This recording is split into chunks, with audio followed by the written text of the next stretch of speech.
Inilah salah satu diva koplo yang dimiliki Jawa Timur yang paling sering melontarkan jargon "egolane" kala di panggung. Meskipun Rena Movies tidak mengikatkan diri pada satu orkes Melayu, Rena memang sering diketahui manggung bersama orkes Melayu Monata atau New Monata. Berkarir sejak lama dari panggung ke panggung, biduan asal Blitar, Jawa Timur ini tercatat sebagai salah satu penyanyi deretan atas pedangdut di Jawa Timur saat ini. Rena Movies termasuk penyanyi yang mempunyai ciri khas dan karakter tersendiri. Salah satu cirinya adalah ia memiliki vokal serak-serak sendu yang khas yang tidak dimiliki oleh penyanyi yang lain. Pada kesempatan ini kita akan membahas 9 fakta menarik tentang Rena Movies atau Rena KDI termasuk perjalanan karirnya. Namun sebelumnya jangan lupa subscribe di channel ini dan memberikan like pada tayangan ini. Mari kita bangun channel ini agar tetap informatif untuk menyajikan tayangan yang kami kemas dalam Koplowers. Dan inilah 9 fakta menarik tentang Rena Movies. 1. Pernah mengikuti ajang pencarian bakat KDI. Nama Rena Movies sampai saat ini juga dikenal sebagai Rena KDI. Embel-embel KDI di belakang namanya tentu karena Rena juga pernah mengikuti ajang pencarian bakat itu. Rena mengikuti audisi KDI pada musim kelima. Saat itu Rena juga sempat mengikuti audisi lanjutan atau gerbang KDI di Jakarta bersama peserta yang lain. Sayangnya, Rena tak sampai masuk 20 besar, sehingga Rena tidak bisa melanjutkan perjuangannya kala itu. Kembali ke Surabaya, nama belakang KDI pun disematkan di belakang namanya. Jadilah nama panggung Rena selama beberapa tahun terakhir menjadi Rena KDI, sebelum akhirnya ia mengganti dengan nama Rena Movies. Dan berikut adalah petikan saat Rena mengikuti audisi lanjutan atau gerbang KDI di TPI saat itu.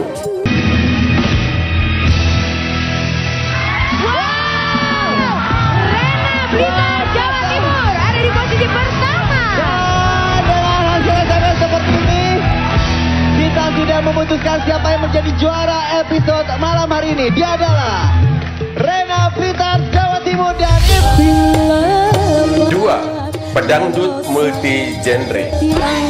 Dikenal sebagai penyanyi yang cukup komunikatif kepada audiensnya di panggung, sejatinya Rena tidak hanya handal membawakan lagu-lagu pure dangdut yang melo. Rena diketahui beberapa kali tampil membawakan lagu-lagu yang bertempo beat up juga di panggung.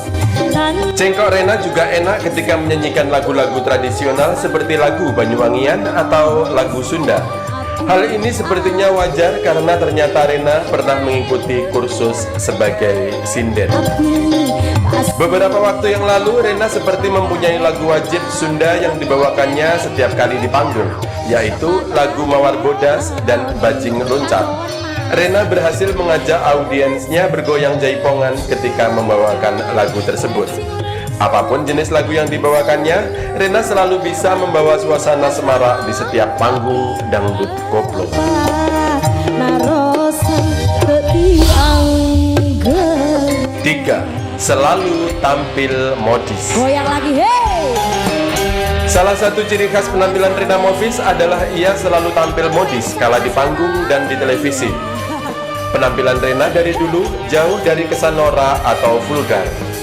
Meskipun kadang ia mengenakan pakaian seksi, namun tampilan Rena masih selalu kelihatan elegan.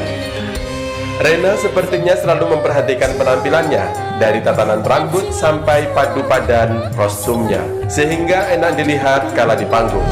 Make up Rena juga terlihat sangat simpel dan sederhana, jauh dari kesan menor atau mencolok. Meskipun tidak mempunyai nama goyangan tertentu sebagai andalannya di panggung, penampilan Rena selalu elegan layaknya penyanyi senior yang mempunyai kelas tersendiri. 4. Beberapa kali menelurkan single berskala nasional. Beberapa bulan yang lalu, Rena Movies telah menelurkan single barunya yang berskala nasional dengan judul Sadis. Lagu ini diciptakan oleh pencipta lagu yang mempunyai spesialisasi menulis lagu-lagu pure dangdut nan melo, yaitu Mas Anton Golok. Lagu ini sepertinya lumayan sukses meskipun tidak terlalu booming. Terbukti lagu ini sering dibawakan penyanyi yang lain juga kala di panggung. Sebelum lagu Sadis, Rena juga sudah menelurkan single yang berjudul Peluklah Daku yang lumayan sukses di pasaran dan sampai sekarang masih sering dibawakan beberapa penyanyi yang lain di panggung-panggung orkes dangdut koplo.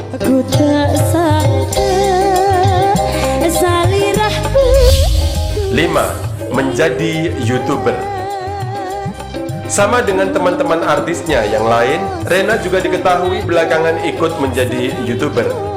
Dalam channel barunya, Rena Movies Official, Rena lebih sering ngevlog menceritakan kisah perjalanannya sebagai biduan panggung, dan kadang Rena juga merekam aktivitasnya untuk diunggah di channelnya. Rena sengaja tidak membuat lagu-lagu cover dalam channel barunya itu, mengingat membuat channel musik lagu-lagu cover memang terbilang cukup rumit saat ini. Selain harus memperhatikan pedoman komunitas, klaim hak cipta sering menjadi masalah bagi orang yang menyanyikan lagu-lagu cover.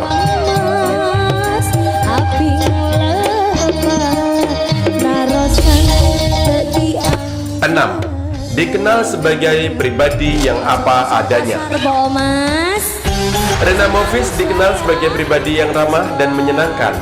Bukan hanya ramah di panggung kepada penontonnya, dalam kesehariannya pun Rena nampak suka tampil dan bercerita apa adanya. Dalam unggahan di channel YouTube-nya, Rena mengaku bahwa ayahnya hanyalah seorang pedagang bakso dulunya, dan ibunya hanyalah seorang TKW yang bekerja di Singapura. Dan Rena menyanyi dari kecil memang tujuannya untuk membantu meringankan beban perekonomian keluarganya.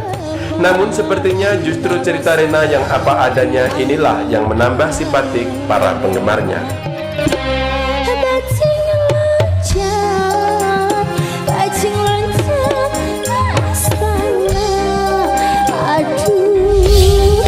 7. Sering disangka turunan Tionghoa. Memiliki kulit putih bersih dan mata yang sedikit sayu, ditambah beberapa temannya sesama penyanyi sering memanggilnya dengan sebutan Cece. Banyak netizen yang mengira bahwa Rena Movies adalah turunan Tionghoa atau turunan Chinese. Namun dalam unggahan vlog pribadinya, Rena sudah menjawab rasa penasaran para netizen tersebut bahwa Rena adalah asli turunan Jawa pribumi.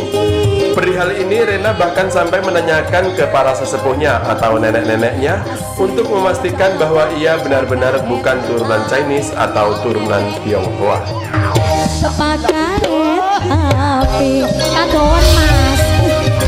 8. Memulai karir panggungnya dari bangku sekolah dasar. Rena Movies memulai karirnya sejak kecil. Bahkan sejak di bangku sekolah dasar, Rena sudah mulai manggung dari kampung ke kampung. Efek seringnya ia manggung sampai pulang pagi membuat Rena sering tertidur ketika di jam-jam pelajaran sekolah. Sampai ia duduk di bangku SMP, Rena semakin laris sebagai biduan maupun sebagai sinden panggung antar kampung di kota kelahirannya di Blitar dan sekitarnya. Rena juga mengaku pada saat itulah perekonomian keluarganya semakin membaik dari penghasilan Rena bernyanyi. Rena senang saat itu bisa menghasilkan uang, karena selain ia bisa membayar sekolah dari hasil jerih payahnya sendiri, bagi Rena menyanyi sesungguhnya adalah bagian dari hobinya. 9. Sempat menjadi sinden. Menjadi pedangdut yang saat ini dikenal luas, bahkan sudah menelurkan single-single nasional. Siapa sangka bahwa Rena pada masa kecilnya pernah menjadi sinden untuk acara wayang kulit, campur sari, dan kuda lumping. Menurut Rena, pada masa itu di daerah sekarisidenan Kediri seperti Tulung Agung, Trenggalek, dan Blitar memang masih jarang sekali pertunjukan orkes dangdut. Kalaupun ada, mungkin hanya sebatas organ tunggal atau elektron. Inilah masa perjuangan terberat bagi Rena Movies, karena dengan menjadi sinden, berarti ia harus standby di panggung mulai malam hari hingga menjelang subuh baru usai. Padahal pagi harinya Rena harus sekolah.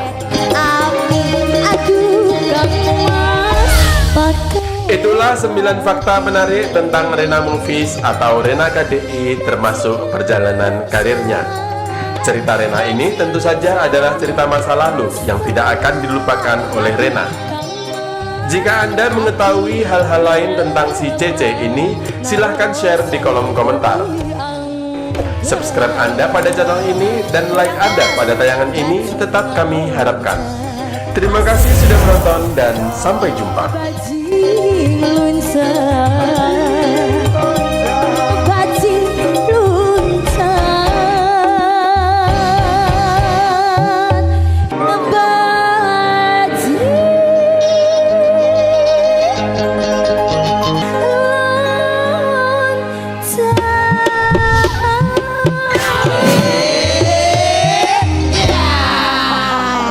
Ha ha ha.